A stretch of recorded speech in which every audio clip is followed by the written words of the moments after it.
नमामि बाबा मुक्ति प्रदायकम। अप्रैल माह के ही तीसरे सप्ताह में एक दिन संध्या समय जब मैं पूज्य बाबा के साथ टहलने जा रहा था तो मंगलमूर्ति बाबा ने कहा, नागिना, तुमको घर गए बहुत दिन हो गया है। अच्छा होता तुम एक बार घर से हो आते। परिवार के लोगों से तुम काफ़ी समय से मिले नहीं हो। सबसे मिलना जुलना भी हो जाएगा। मैंने कहा, बाबा, आनंद पूर्णिमा मना लेने के बाद चला जाऊंगा। पूज्य बाबा ने कहा, आनंद पूर्णिमा मनाने में अभी समय है और तब तक घर जा परिवार के सभी लोगों से मिलकर लौट आ सकते हो। वैशाख पूर्णिमा 6 मई 55 की महीना के प्रथम सप्ताह के अंत में पड़ती थी। मैंने भी सोचा अभी समय है और पूज्य बाबा की आज्ञा है तो क्यों ना घर से हो आऊं। पूज्य बाबा की आज्ञा पर मैं घर चला गया। वहाँ पिताजी तथा माताजी के दर्शन हुए। मुझे घर आए देख पिताजी एवं माताजी बहुत ही प्रसन्न हुए। मेरी पत्नी और बच्चे सिवान में मेरे छोटे भाई के यहाँ थे। एक दिन घर पर रुकने के बाद पिताजी ने कहा, क्यों न तुम सिवान चले जाओ। यहाँ बच्चों को पढ़ने की असुविधा थी, इसीलिए मैंने तुम्हारी पत्नी और बच्चों को सिवान भेज दिया है। पिताजी की आज्ञा के अनुसार जब मैं सिवान जाने को तैयार हुआ और पिताजी का पाँव छू विदा ले रहा था तो पिताजी भाव विवल हो चले। उनका गला भर आया और आंखें अश्रुपूरित हो चली। मैंने पूछा, बाबूजी रुक जाऊं? तो उन्होंने कहा, नहीं नहीं, तुम खुशी खुशी जाओ और हो सके तो जमालपुर जाने के पहले एक बार दिल्ली हो आना और पता लगा लेना कि तुम्हारी दूसरी अपील का क्या हुआ। मैंने कहा, जी अच्छा। 20 अप्रैल 55 को मैं सिवान पहुंचा। वहां पत्नी और बच्चों को स्वस्थ पाया। मेरे छोटे भाई कहीं बाहर गए हुए थे, वे दूसरे दिन आए। 2 दिन रुककर पिताजी के आदेश के मुताबिक 22 तारीख को मैं दिल्ली के लिए चल पड़ा। मेरे छोटे भाई ने छपरा का एक काम बता दिया और आग्रह किया कि दिल्ली जाते समय छपरा में एक ट्रेन छोड़ उनका काम करता जाऊं। 22 अप्रैल 55 को छपरा पहुंच मैं अपने एक मित्र के यहाँ बैठा ही था कि सिवान से मेरे भाई का फ़ोन आया कि पिताजी का आज ही देहांत हो गया है। अब मैं सब काम छोड़ घर पहुंच जाऊं। इस संवाद पर मुझे विश्वास नहीं हुआ क्योंकि 19 अप्रैल 55 को मैंने पिताजी को बिल्कुल स्वस्थ हालत में देख आया था। मेरे भाई ने बताया कि उन्होंने इस संवाद की पुनः पुष्टि करवा ली है। अब मैं छपरा से घर लौट पड़ा और पूरे रास्ते पूज्य बाबा को याद कर यही सोचता रहा कि एकाएक यह कैसे हुआ। पूज्य बाबा ने तो इसके विषय में कोई संकेत नहीं दिया था। सोनपुर पहुंचकर ख्याल आया कि मेरे यहाँ का नियम है कि मृतक शरीर का अंतिम संस्कार हाजीपुर कौनहारा घाट पर किया जाता है।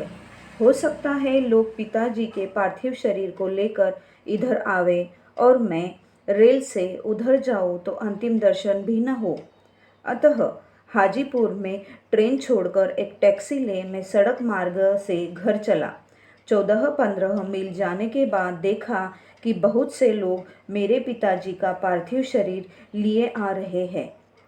उनमें कुछ बूढ़े सज्जन भी थे।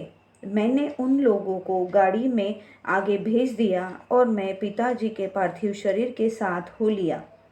परम पूज्य बाबा की यह असीम कृपा थी कि उन्होंने मुझे सड़क मार्ग से जाने की प्रेरणा दी, अन्यथा मैं पूज्य पिताजी का अंतिम दर्शन भी न कर पाता। हाजीपुर कोनहारा घाट पर पहुंच दाह संस्कार कर हम लोग घर लौट आए। घर आकर पता चला कि मृत्यु के एक दिन पहले से ही पिताजी एकादशी के उपवास में थे। मृत्यु के दिन एकादशी दोपहर के बाद समाप्त होती थी। पूज्य पिताजी एकादशी समाप्त होने पर ही उपवास तोड़ते थे। उस दिन भी पिताजी दोपहर के बाद ही उपवास तोड़ने वाले थे।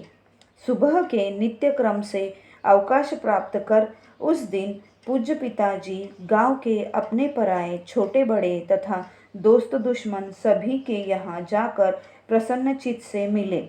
फिर दोपहर होने से पहले वे घर लौट आए और स्नान पूजा करने की तैयारी में लग गए।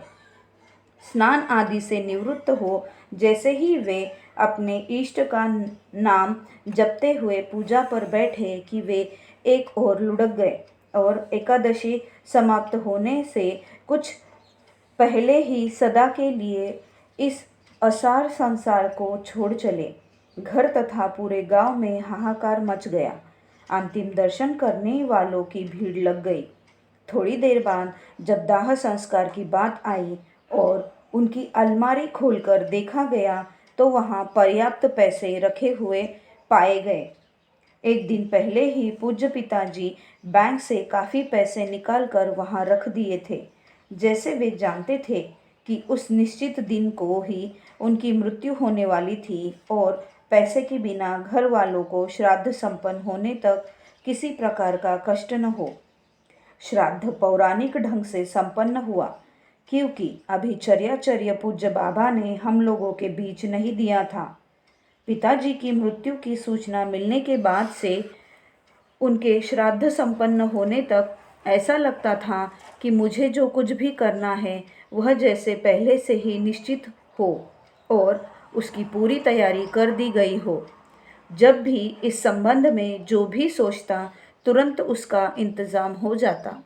मालूम पड़ता कि मेरी चिंतन धारा भी कहीं और से प्रेरित एवं नियंत्रित हो रही थी। श्राद्ध संपन्न होते होते आनंद पूर्णिमा मनाने का समय निकल गया और मैं इसमें शामिल नहीं हो सका।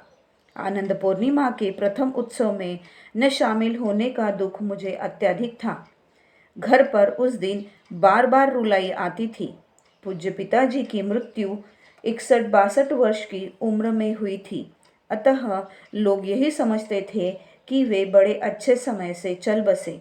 श्राद्ध संपन्न होने के ठीक दूसरे दिन एक गायक सज्जन मेरे घर पहुँचे। थोड़ा विश्राम करने के बाद वे भक्ति पक्ष के 2-4 भजन गाए। उन भजनों में एक भजन था, हरिओम हरिओम, मन तड़पत हरि दर्शन को आज, तुम बिन बिगड़े सगरे काज, विनती करता हूँ रखियो लाज, मन तड़पत।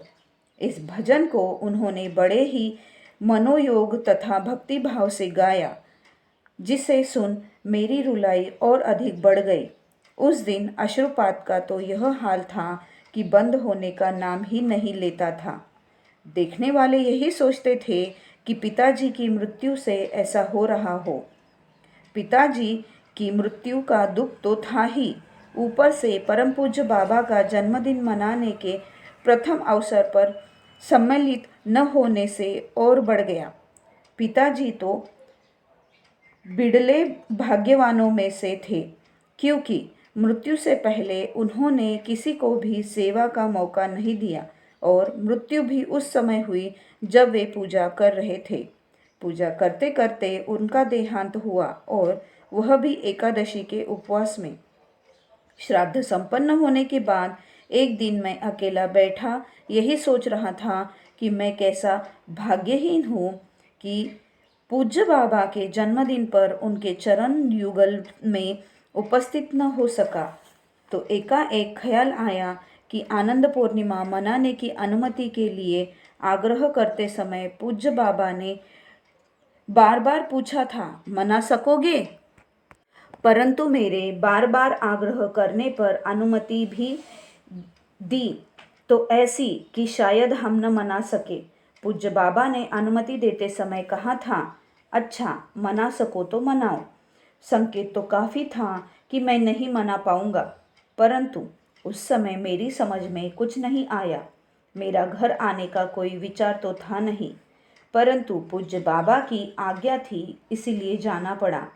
मैं क्या जानता था कि पूज्य बाबा मुझे पिताजी के अंतिम दर्शन के लिए भेज रहे हैं, परंतु पूज्य बाबा की यह असीम कृपा थी कि वे मुझे पिताजी के अंतिम दर्शन का सुयोग दिए, वरना यह मलाल जीवन पर्यंत मन को कष्ट देता। महाचक्र के चौथे दिन एक अंतर्देशी पत्र मिला। पत्र मेरे एक गुरुबाई का था, जो पूज्य बाबा के आदेश से लिखा गया था। पत्र में पूज्य बाबा ने मेरे पिताजी की मृत्यु पर संवेदना प्रकट किया था। एक और बात पत्र में लिखी गई थी जिसे पढ़ मैं अधिक भावविह्वल हो गया। मेरे वरिष्ठ गुरु भाई ने लिखा था कि महाचक्र में मुझे अनुपस्थित पा बाबा ने कहा कि नागिना की अनुपस्थिति से ऐसा मालूम पड़ता है जैसे कोई यज्ञ किया जा रहा हो और उसमें शिव का भाग न हो। इस पंक्ति को पढ़कर जोड़ों से अश्रुपात होने लगा और मैं पूज्य बाबा के पास जाने को बेचैन हो गया। 2-3 दिन तो किसी तरह घर पर रुका और उसके बाद अपने छोटे भाई पर घर गृहस्थी छोड़ मैं जमालपुर चला आया। उसी दिन संध्या समय पूज्य बाबा के दर्शनार्थ उनके निवास पर गया। साष्टांग प्रणाम करने के बाद भवभय हरण पूज्य बाबा ने कहा, नागिना तुम्हारे पिताजी का काम हो गया। मैंने समझा नहीं तो प्रणतपाल बाबा ने फिर कहा, तुमको उनकी मृत्यु पर अत्यधिक दुखी देख मैंने उनका काम कर दिया। अब उनको फिर शरीर नहीं लेना पड़ेगा। यहाँ मुझे संत तुलसीदास जी के रामायण की एक पंक्ति याद आ गई, नाथ आजू मैं काह न पावा, जो उन्होंने भक्त केवट से कहवाया है और मैंने हाथ जोड़ कृतज्ञता प्रकट की और कहा, धन्य है बाबा। अब मैं समझा कि क्यों पूज्य बाबा ने पिताजी की दीक्षा नहीं दी थी। जब पिताजी को दीक्षा के लिए पूज्य बाबा ने अनुमति दी थी तो एक शर्त लगा दी थी कि पिताजी दीक्षा के अलावा अन्य कोई प्रश्न नहीं करेंगे। इस शर्त को जानते हुए भी पिताजी ने प्रश्न कर ही दिया था।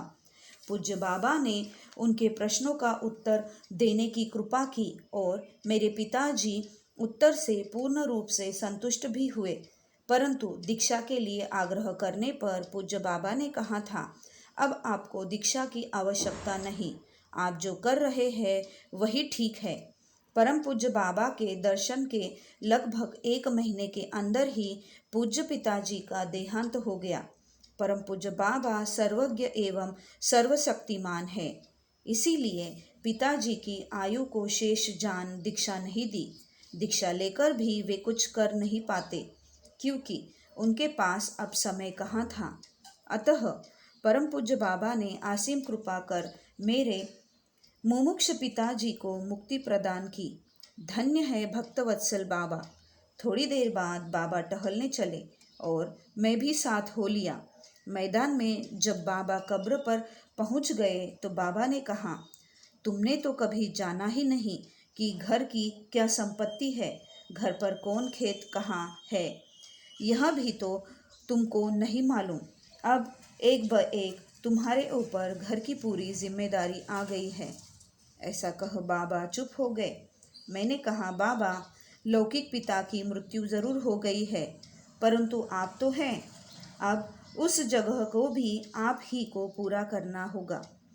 वैसे मैं घर गृहस्थी की पूरी जिम्मेदारी अपने छोटे भाई को सौंप आया हूँ। उनकी मर्जी जैसे है वह संभाले।